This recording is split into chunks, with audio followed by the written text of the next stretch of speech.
Hey, I'd like to welcome you to another episode of Mission Matters. My name is Adam Torres, and if you'd like to apply to be a guest on the show, just head on over to missionmatters.com and click on Be Our Guest to apply. All right, so today I have Frank Pereira on the line, and he's managing partner of Coleman Consulting Group. Frank, welcome to the show. Hi, Adam. Thanks for having me on the show today. All right, Frank. So we have a lot to cover today and excited to go into what you're doing over at Coleman Consulting Group. But just to get us kicked off, we'll start with our Mission Matters Minute. So Frank, we at Mission Matters, we amplify stories for entrepreneurs, executives, and experts. So that's our mission here. Frank, what mission matters to you? What matters to us is getting the right schedule into organizations around the world. And what we find out is many organizations work schedules that have been working forever and they're not the right ones. And so we find out, hey, can we get something better? Why do we care? Because the right schedule means you can save a lot of money. And in today's world, we're going to talk a lot about employee retention and how do we help that part of the supply chain. The right schedule means you're going to retain your employees. People are going to want to stay. And when I say schedule, before you turn off what you think what that is, as we interpret a schedule, it means almost everything about where you go to work. It's not just what day you show up and how many hours you work like a shift worker, but it's also how does your vacation work? When somebody doesn't show up, who comes in to fill the hole? How do you take vacation? When there's extra work, do you have to show up? Can you trade shifts with other people? All those things are part of what we call your schedule because it's really important to just about everybody. Yeah, that's a big deal, Frank. And I know some of the people that are listening to this are probably like, schedule, what? Like, how's that going to do something? And we're not going to spoil it for them yet, because you have some stories and some things that you've done in your career with this that I know when we were warming up for this and when we were preparing for the interview, I was shocked. I didn't know how much of a difference that like a schedule and matching what your employees are looking for can make to the business. But before we go further into there, like how did you get started on this path? Like, tell us a little bit more about your background. So I've had two jobs. I was a naval officer. I graduated from the Naval Academy. I'm a nuclear engineer. I've got all the right number stuff behind me. And I was finishing up my MBA at Berkeley, and I answered an ad in the paper for this crazy little company in Marin County, north of the Golden Gate Bridge. And it's the only other job I've ever had. I've been doing it for the last 27 years. I've literally talked to tens of thousands of people, worked with hundreds of companies. And we have just a great team of consultants that change people's lives. And it's hard for me to leave. I love what I'm doing. It's amazing. And when I think about like Coleman Consulting Group and what you're doing for people, and when we were looking at this, like a lot of people are like, oh, I did this, I did that, or they might have had these privileges. And I'm like, wait a minute. So you are arguably one of the most experienced people in this space. Amount of time, the amount of clients you've worked with, the size of the clients you've worked with, from really large enterprise to, your mid-sized clients. I mean, you've pretty much seen it all through these years. And that's true. So we work with private sector, public sector. About 80% of our business is here in the United States.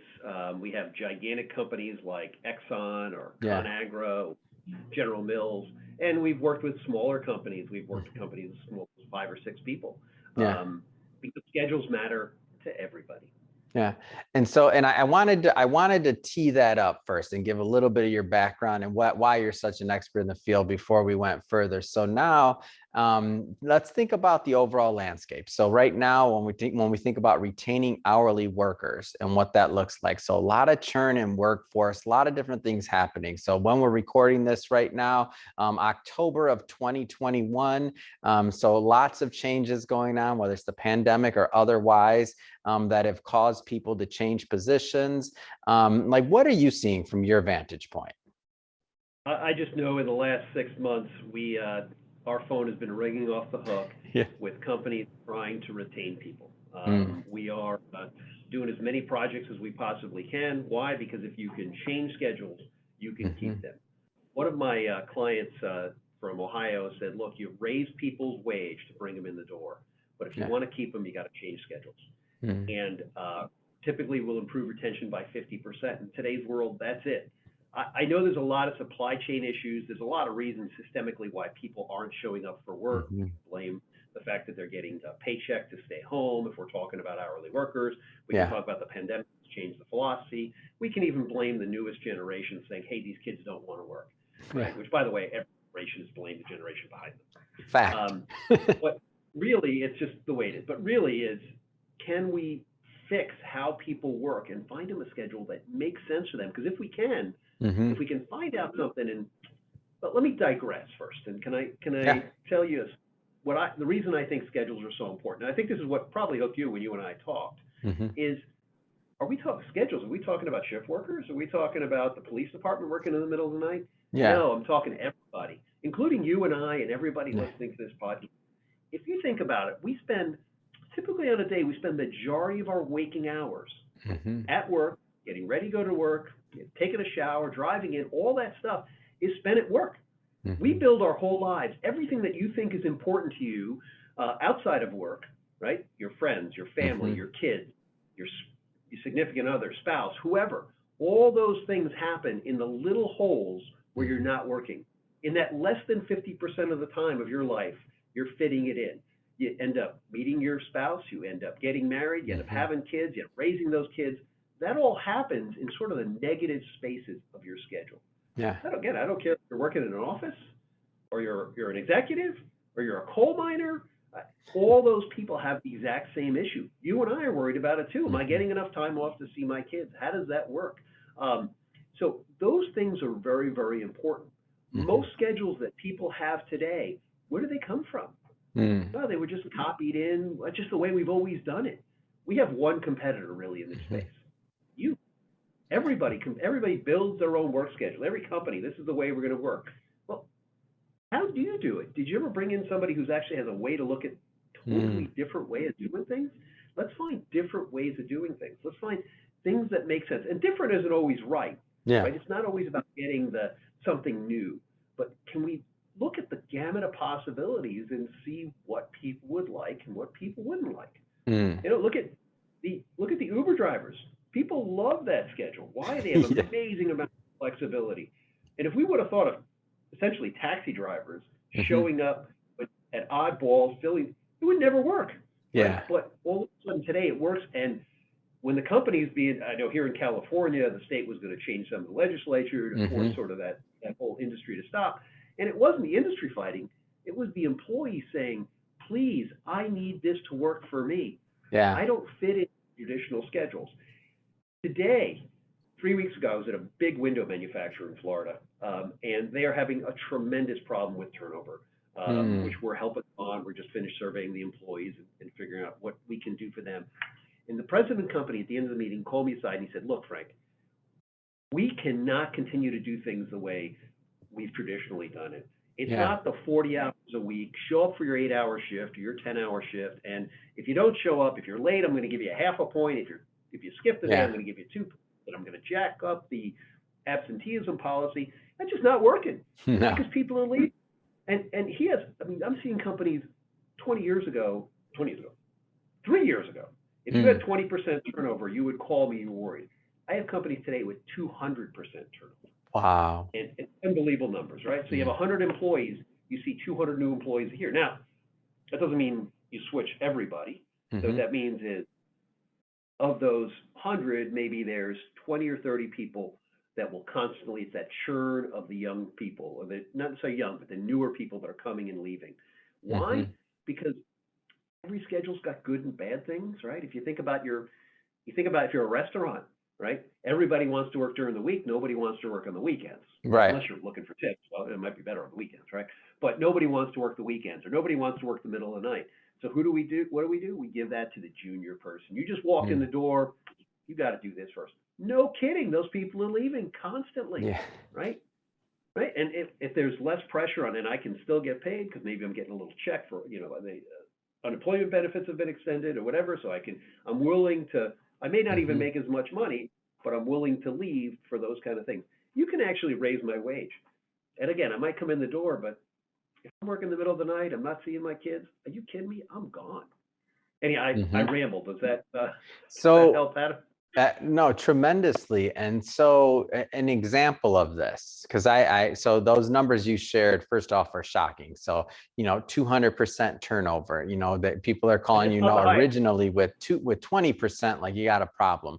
So, what does it look like because first thing is, especially the window one, I think that was a perfect example. So when traditionally, if I'm thinking about the window side of things, I'm thinking, okay, there's a very set amount of hours they can work. This isn't like an Uber driver, right? They're not going to be working, at 10 p.m., 11 p.m. at night, right?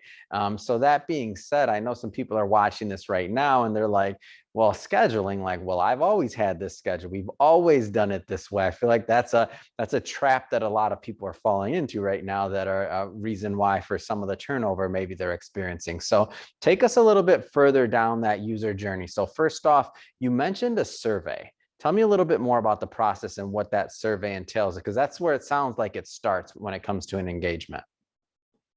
So the first thing we do, even before we survey anybody, is you got to figure out what the possibilities are, Yeah.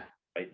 And we've been surveying people long enough to understand that the real answer is not what to ask, but to be careful what not to ask, right? Because the sky might not be the limit, right? You might not. You mentioned, if I'm a manufacturer, I can't have everybody working Monday through Friday day shift if I have to operate 24 hours a day, right? So I have to be Yeah. careful how I ask these questions and how I word these questions. Mm-hmm. But so we have to do a little bit of analysis on what's possible.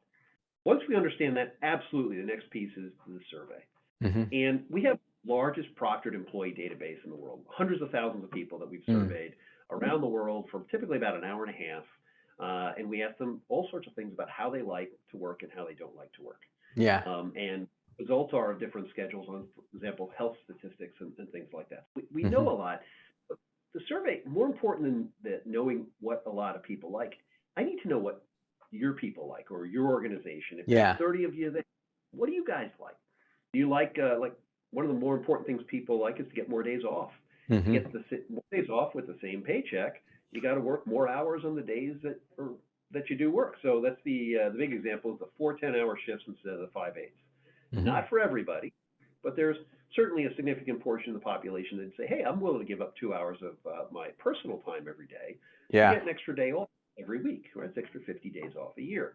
There might be a group that likes that. There might be groups that don't. It has to fit with the business, though. You Yeah. can't decide you're going to work 4 days a week and nobody's going to work on Friday, right? If that's some companies can, some companies can't.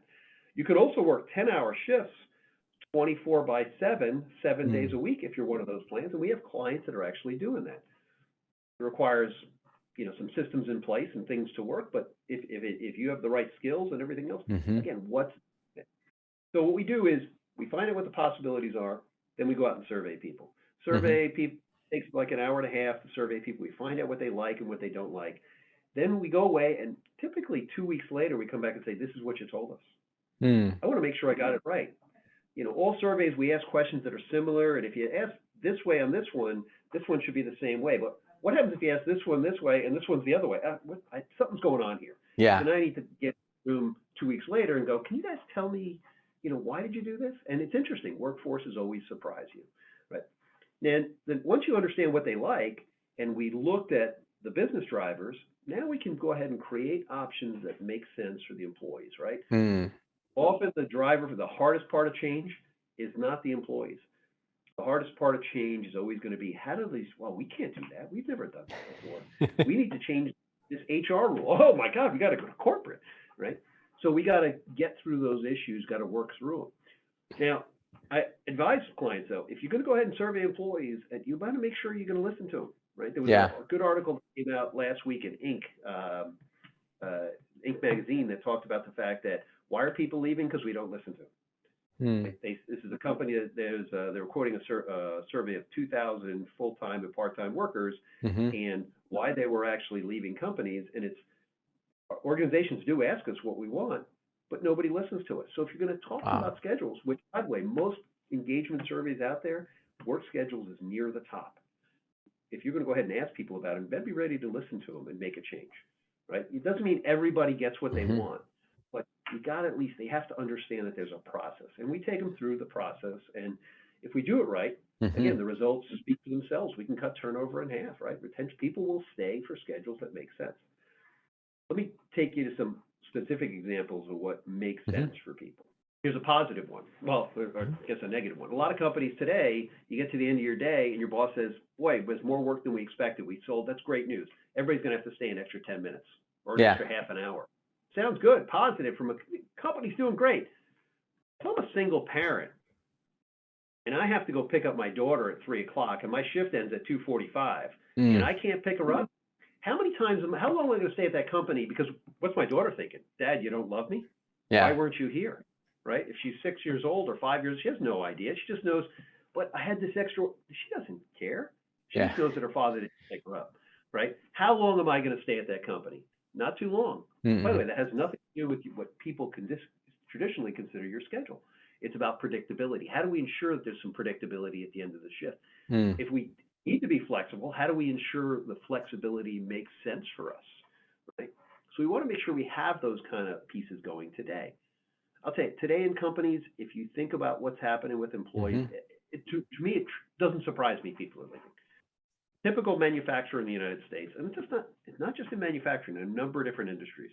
They work Monday through Friday, and then they get to, and because we've eliminated a lot of the pieces of the supply chain, a lot of the warehouses, right? The consultants have been in there, gotten rid of the warehouses.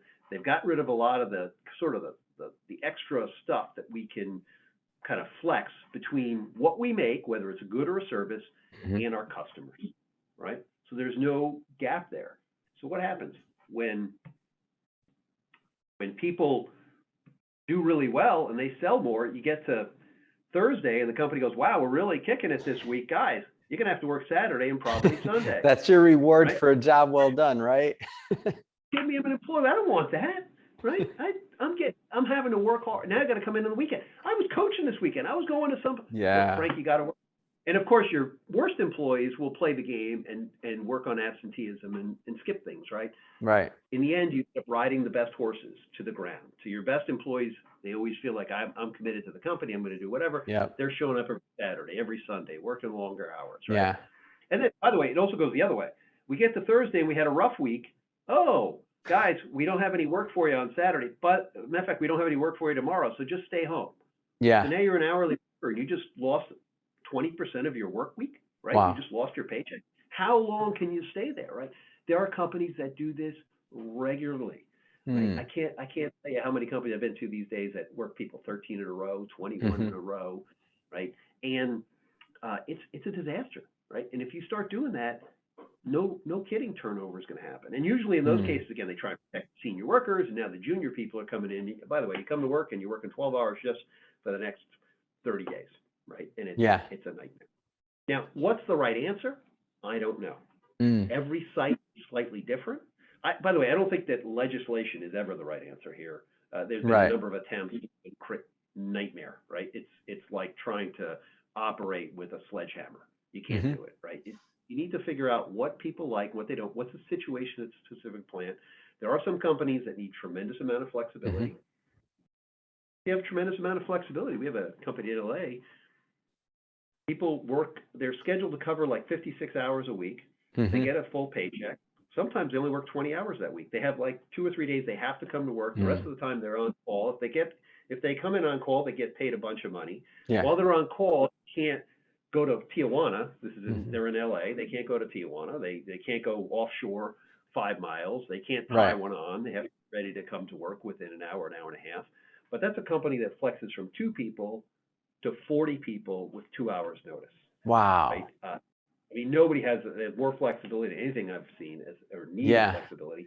So rather than build in traditional schedules, which is what they had when we got there, and having this huge workforce that was very unhappy, we were able to, with the workforce they had, get more work done, get people more time off, people actually making more money, and the company's more successful. It's like, how do you make that a win-win? Those are win-wins. Why are we shooting for more of those?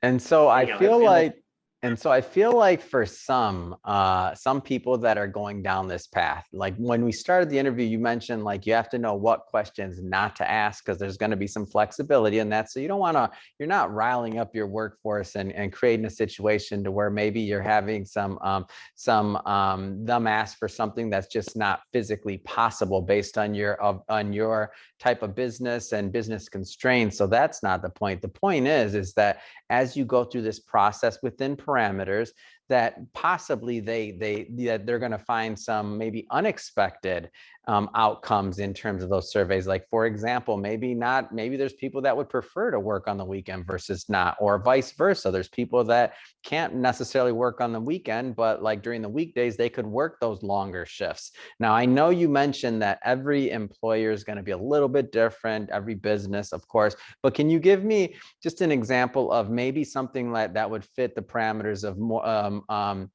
a more common result of one of these surveys versus the one that you mentioned a moment ago with, flex from 2 to 40. That's not going to be for most companies, but something that just after you go through these surveys, you're like, okay, that fits in the parameters of what I thought could happen for just your normal manufacturing or otherwise company. Sure. I mean, there's plenty of examples. Let me take you through one. A brewing department. I always love working with beer. I worked with a brewer recently who was just killing it. Great. They're doing great. But what that meant is a company that went from Monday to Friday with a little bit of weekend overtime that employees liked. They ended up going to a point where they had about 75% coverage on the weekends. And employees were not showing up. They were starting to play, they pull all the levers possible. They use all the absenteeism possible, FMLA, right? All the different rules. And so weekend coverage was very, very hard. The employees were upset. Turnover was an issue, which is pretty rare in a brewery.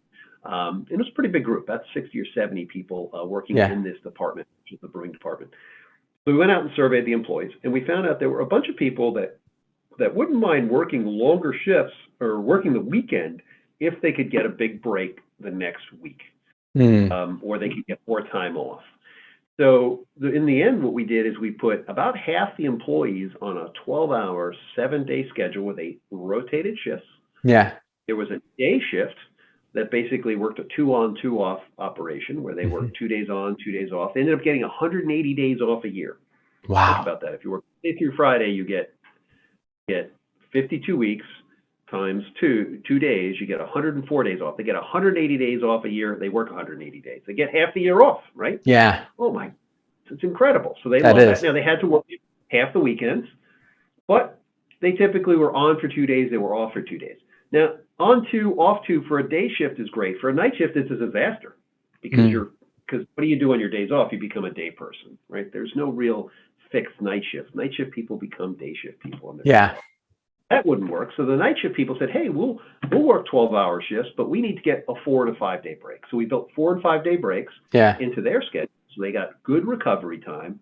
They got these big breaks, and they were also able to cover some of the weekend overtime. Now that's half the people. The other half of the people we left Monday through Friday.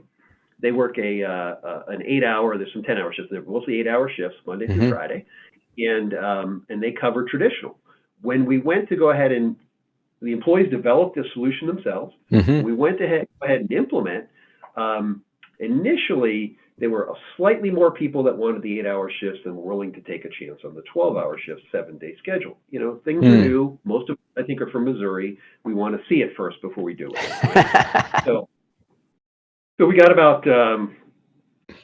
I think it was about 50 or 60 people. So about 30 of them went on the 12-hour shift, 7 days a week. About 30 of them went on the 8-hour shifts. The last couple people, and they did it in order of seniority, the last couple people we had to force to 12-hour shifts. Today, if you go to that brewery, unless you have 10 years experience, you have no hope of getting on the 12-hour shift.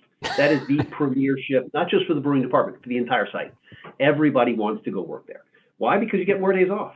Right? Wow. And they still have the same overtime opportunities. And again, it's not for everybody. If it's not for you, no problem. Work Monday through Friday. I just know if you're junior, you're starting Monday through Friday.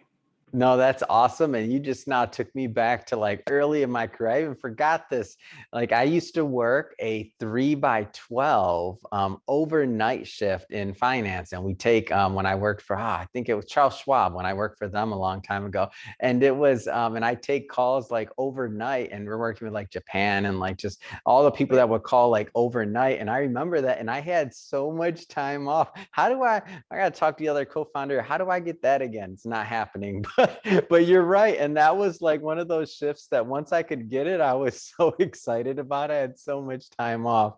Oh, sorry for the detour here, but you just reminded me like shifts do matter. And I remember thinking about that point in time in my life, and that actually did keep me at that employer much longer. And before I moved on to another position there, otherwise I maybe would not have stayed. So that's interesting. I was probably on that shift for like 2 years, or at least a year and a half, something like that. So changing shifts and schedules, I didn't think I had a relatable story. I do, and that did keep me there. So I think it's a huge difference that it makes.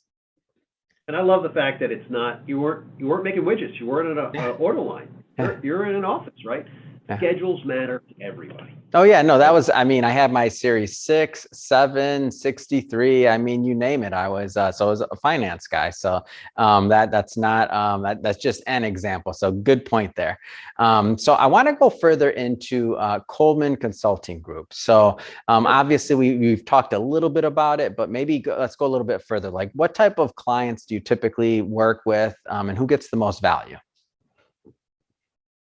Well, typically from a value perspective, and today we're talking about retention, Yeah. but the reason people hire us is because we save companies money. 80% of our business comes from word of mouth or rehires within the same company, so we'll go from one site to another. And typically our savings are 6 to 22% of total labor budget. I say that with a straight face. It's hard to believe I say that. That is a huge number. It's huge. Imagine you have 100 people or 1,000 people in your plant. 22%, if you're on the far end of that, and you have to kind of be broken to be on that far end, but if you're on the far end of that, with 800 people, you're producing just as much as with 1,000. Wow. And you can do it by unlocking when there's idle time in most plants. Again, most people don't build a schedule from the beginning. As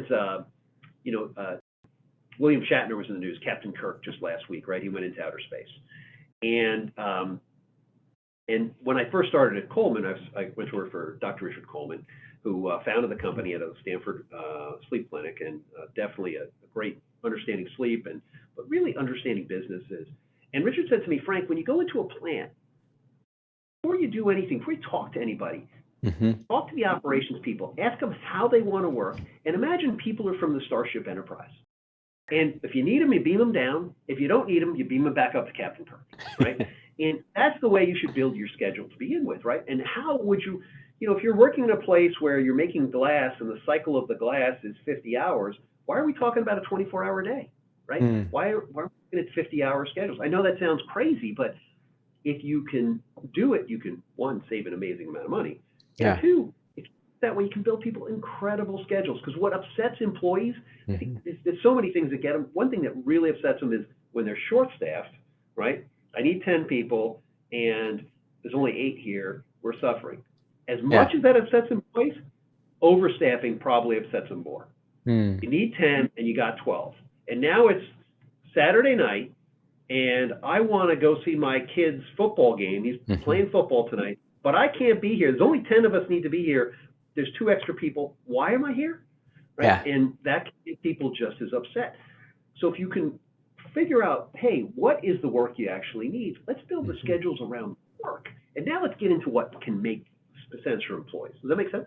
Oh man, totally does. And so what type of industries? Is it industry agnostic? I mean, at this point, I know you've been in this business for a long time, but just to give a feel, like, are you working with startups as well? Like, give me a little bit more on the industry side of things. Startups, yeah, we just did a startup with a chip maker. A lot of traditional companies, General Motors, Toyota, General Mills, a lot of food industries because they have a up and down. A lot of times when you're close to the customer, so we're talking right now to a framing company where they make frames for people, right? So you make frames for people. Well, that means people are ordering frames. So I got to be right next to the customer. So my workload is going up. How do you deal with that? government, DMV, Army Corps of Engineers. Hmm. DMV, hard to believe. I know you go, wow, what's going on there? But through the pandemic, we were actually able to help California DMV increase some of the people that they were actually dealing with, and their turnover issues, Wow. not even turnover issues, their absenteeism issues were tremendous Oh yeah. because they're right next to the customer through the COVID pandemic. And how do you do that if you cut the windows? And what kind of service can you offer? Um, so, you know, I mentioned a couple of services. Utilities is basically where we started. Hmm. Mining, you name it, we're there. And Richard Coleman used to call me the village peddler. We're kind of like the peddler. We'll go over to the mining industry, and they're doing something. Well, on the other side, I was working at a plastics plant Hmm. where they were covering every time somebody was making a part. When they went on a break, there was this person that would come over and cover for them. So Mm. they'd have coverage through the breaks and lunches. This is a plastic plant that made plastic parts for cars. And the auto industry is cutthroat as far as the margins are razor thin on Yeah. some of these company part suppliers. And so they're making, every penny matters. Yeah. And so then a week later, I found myself in Colombia in one of the largest open cut mines in the world, gigantic facility. And I'm like, when they stop these things over at the plastics plant, they bring in a guy to run it. Well, when you're a guy who's driving this 300-ton truck the size of a house, when he decides to stop for lunch, what if we put a driver in and it drives for 30 minutes? Mm. Well, that's right. That's impossible. Nobody in their right mind would ever do that. Today they're doing it with $22 million more in the bank.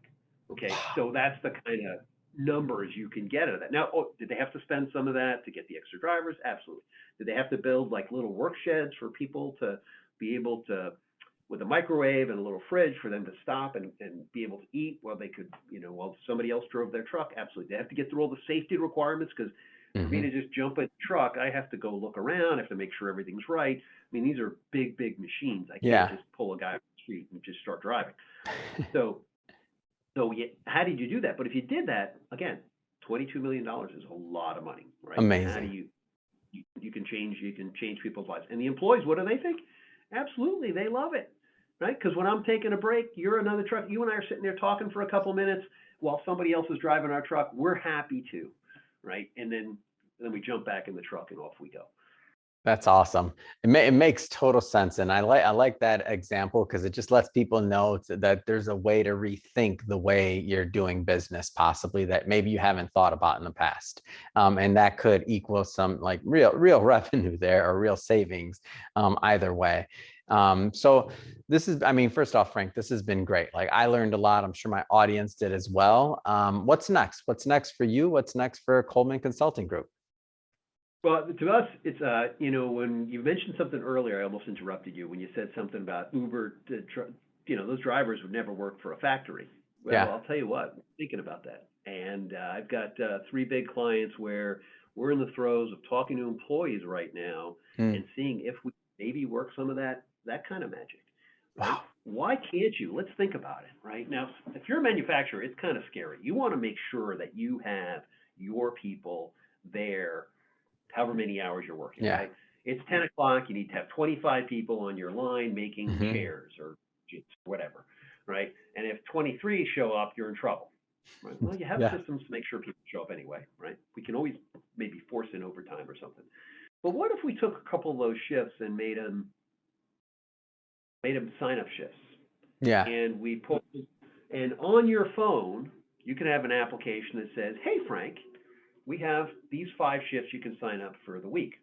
Oh, and as long as I'm qualified, Yeah. you as the owner, I got to make sure that I'm qualified, and as long as I'm good standing and whatever, I have all the paperwork and everything else. Yeah. What if I sign up for my shifts? What if there's 20 of us and we sign up so that every night 2 or 3 of us show up a night, right? And if I don't sign up in time, maybe I get forced. I mean, now we got to get into all the rules, right? How does that Yeah. actually work? Oh, by the way, if we are going to go ahead and send it to me on my phone, next week's schedules come open at 9 o'clock. Mm. But what if all of a sudden, well, next week's schedule's over 9 o'clock, but I'm a regular guy. But Adam, you have no problem with absenteeism. You always show up. You meet your Yeah. quality goals. You get it at 8:30. Hmm. You get a benefit for being better, right? So all of a sudden, or maybe do it by seniority, whatever. But we can go ahead and say, hey, who gets these shifts? And you can get to sign up for them. It can be like the Mm. airlines. Hey, I get to sign up for 20 shifts a week or a month or whatever shifts I sign up per month. And those shifts, maybe, I don't know, 10% of them have to be on the weekend Yeah. or 10% of them have to be at night, right? So we can go ahead and make sure we distribute our rules around a little bit, right? Hmm. Could we do that? Well, most traditional manufacturing, operations manager or someone who's kind of come up in the ranks, you're saying, no, this is never going to work. I'd argue, why not? Right? Why not? We just have to think about, and let's before we say, well, it's not us that are working it. Let's Hmm. find out if the employees are interested. Because if they are interested, and we can get this small group to do that, because Uber, when I show up at the airport at midnight, somehow there's an Uber driver there, Oh, for sure. right? There's somebody there. And that guy doesn't work 8 hours every day, whatever, but maybe, and by the way, these shifts don't have to be 8-hour shifts. They could be 4-hour shifts, 5-hour shifts. I don't know, right? Again, Yeah. we're just starting to think about this. Why can't we get there for manufacturing the way we're at there with these other clients? And I think we can. So to me, that's the kind of exciting things you can do. A lot of it has to do with, do we have the software ability to do that? And there's also a lot of, I didn't talk too much Hmm. about software, but traditionally people have not been able to trade shifts, right? It's a hard thing to do because Yeah. if I want to trade with Rebecca, you're my supervisor, you got to okay it. Does she have Hmm. my skills? It takes forever. As my For sure. supervisor, you don't want your supervisors doing that. You want your supervisor doing other stuff. But with Mhm. these software machines we got today, if Rebecca and I have the same skills, let the machine decide, right? Yeah. Again, if it's not working for you, let's change the game, right? Let's make sure the rules are right. But anyhow, so those are some of the things we see coming out there. I continue to be surprised by employees, but what they like and what they don't like. They teach me a lot. I would like to. I also just get great stories. Very enthusiastic about Hmm. talking about it. Can I give you a couple of quick stories Go on for it. employees right now?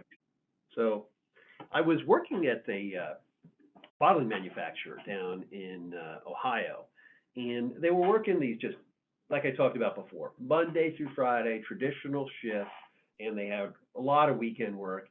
And so we ended up doing is we ended up putting them on this 8-week rotation, and it Hmm. had some 8 and 12-hour shifts mixed together, and they ended up rotating through it. And the employees would get an 8-day break once every 7 weeks. What the Mm. employees wanted. They had to work on the other side, and the pay was equal, and nobody made any money on it, right? Yeah. But it would be, if you went to this operation, you got an 8-day schedule an 8-day break every 7 weeks. And so it was pretty positive. It was good Hmm. implementation. I was kind of excited about it. Then I went, I was away for a while. I went back about 3 months later, and I Hmm. walk into the warehouse, and this guy in the far side of the warehouse has got a forklift. He jumps in his forklift, turns it at me, and he rides straight at me, right? This big forklift. I'm thinking, he's going to run me over, right? And I can see he's agitated. He jumps out of his forklift, and he's all fired up. He can't even speak. He's screaming at me, right? And he's reaching back. And I'm like, oh my God, was he a knife, a gun? I'm definitely dead, right? Somehow he hates the schedule. And he pulls it out, and he pulls out his wallet. He has one of those wallets with the pictures that come out, right? Yeah. Those old fashioned ones you see in cartoons. He goes, he's got these pictures. He's like, Frank, look at this.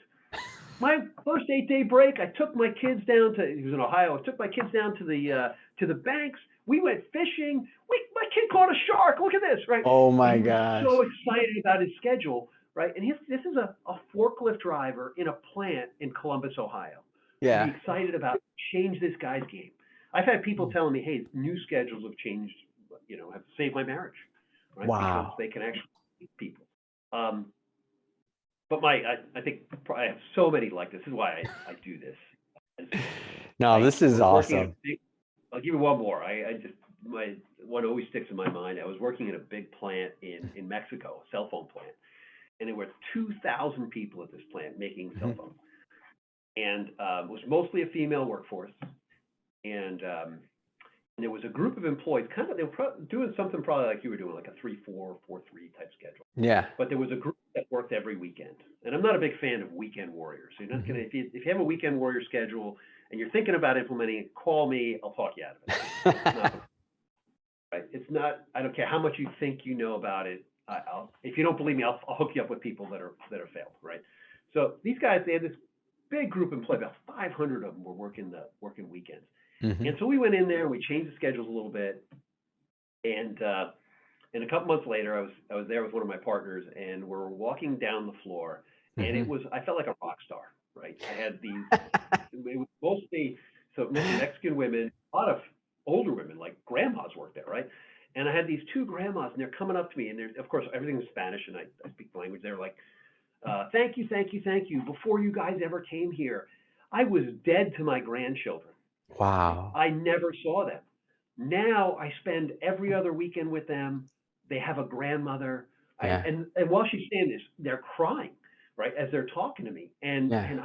And I've always been touched by that kind of thing. If we can change people's lives, forget about the $20 million. If we Yeah. can change people's, why aren't we doing it? Hmm. Like, as leaders of organizations, we should be doing this. By the way, changing their schedules, getting those people to stick, all that's going to make the company better. It's going to make the people produce more. They're going to want to work harder. You're going to save all the money. But Yeah. if we can change their lives, that alone is worth it, right? That alone is worth it. And that's why I do what I do.